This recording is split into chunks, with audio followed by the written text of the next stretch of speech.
নমস্কার, আমি শ্রী বিপ্লব আপনাদের কাছে আজকে রত্ন সম্বন্ধে কিছু কথা বলার জন্য বা আলোচনা করার জন্য বা শেয়ার করার জন্য এসেছি।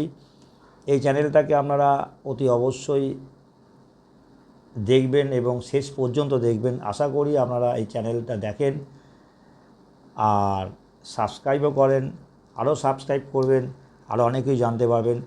আমি এখানে একটা কথা বলার জন্য বা শেয়ার করার জন্য যেটা বলছি সেটা হচ্ছে যে আমাদের যে রাশি আছে সে 12টা রাশি অনেক অনেক আলোচনা এটা নিয়ে এর আগে হয়েছে। এখন 12টা রাশির মধ্যে 12 রকমের রাশির যে 12 রকমের প্রাকৃতিকতা বা প্রকৃতিকতা রয়েছে, সেই 12টা রাশির ক্ষেত্রে কিন্তু তার নিজস্ব পছন্দের রত্ন কিন্তু রয়েছে।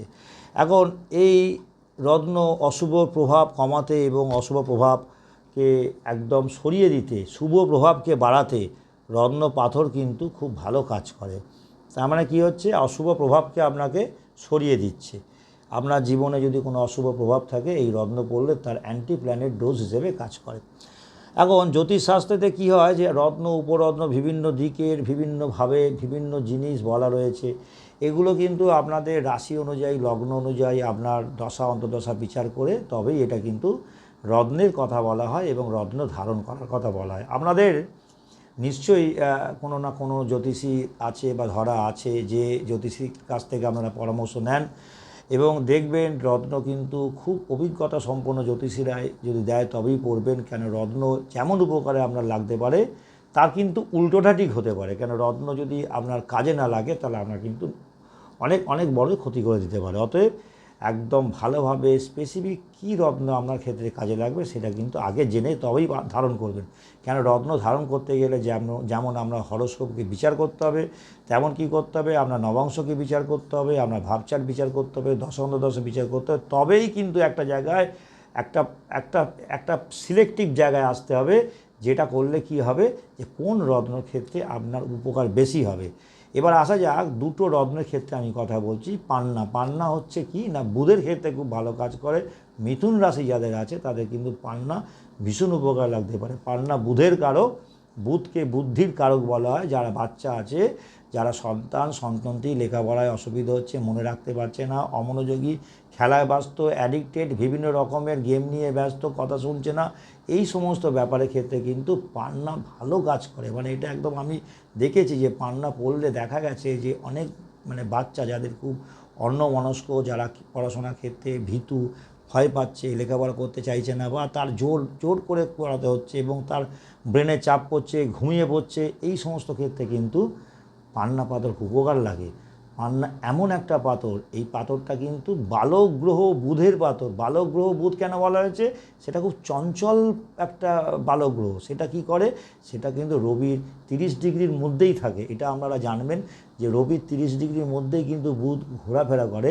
অতএব পান্না পাথর পড়লে রবিটাও কিন্তু যেমন একটা কানেক্টিং হচ্ছে, আবার পান্না পাথর পড়লে কী হবে, বুধের যেহেতু এটা একটা সরাসরি পাথর, শনিও কিন্তু সন্তুষ্ট হচ্ছে। মানে পান্না দুটোকে কমিউনিকেট করছে। মানে কি করছে, যে শনি রবির যে কমিউনিকেশান, যদি শত্রু থাকে, শনি রবি শত্রু, এটা দেখবেন অনেকেই জানে যে শনি রবি ঘোর শত্রু। এটাকে আবার পিতামাতাও বলা, পিতা আর পুত্রও বলা হয়। পিতা পুত্র কাকে বলছে, যে শনিকে বলা হচ্ছে পুত্র, আবার রবিকে বলছে পিতা। তার মানে কী হচ্ছে, যে একটা একটা নিজস্ব যে একটা, আপনি বলছেন সন্তানকে, সন্তান শুনছে না, সে ভাবছে আমাকে বকছে, আমাকে নানারকম কথা বলছে। এই ক্ষেত্রে কিন্তু পান্না খুব স্পেসিফিক একটা রত্ন। আমরা যে জ্যোতিষীর কাছে যান না কেন তাকে বলবেন বাচ্চাদের ক্ষেত্রে অন্তত যেন ভালোভাবে বিচার করে দেয়। আর চাকরির ক্ষেত্রে এটা তো বলাই বাহুল্য যে চাকরির পদোন্নতির ক্ষেত্রে যদি কোনো ইনক্রিমেন্ট থাকে, ভালো চাকরির ক্ষেত্রে যদি সুযোগ সুবিধা আসে, তাহলে কিন্তু জানবেন পান্না হচ্ছে কিন্তু খুব উপকারী পাথর। এবং আরেকটা কথা বলে দিই যে পান্না কিন্তু সাংবাদিক, যারা সাংবাদিকতা করেন, যারা অভিনয় করেন, যারা ডাক্তার, যারা বিভিন্ন সমাজের বিভিন্ন ব্যক্তির সঙ্গে ইন্ডিভিজুয়ালি মেলামেশা করেন, ইন্ডিভিজুয়ালি কি, কিন্তু পান্না তার ক্ষেত্রে ভীষণ উপকারে লাগবে। এটা একদম অভ্যর্থ কাজ করে। অতএব পান্না একটা কমন পাথর হিসেবেই কাজ করছে। আমার এই চ্যানেলটা সাবস্ক্রাইব করবেন এবং বেশি বেশি করে আপনারা সাবস্ক্রাইব করুন, তাতে কিন্তু আরও কেউ জানতে পারবেন।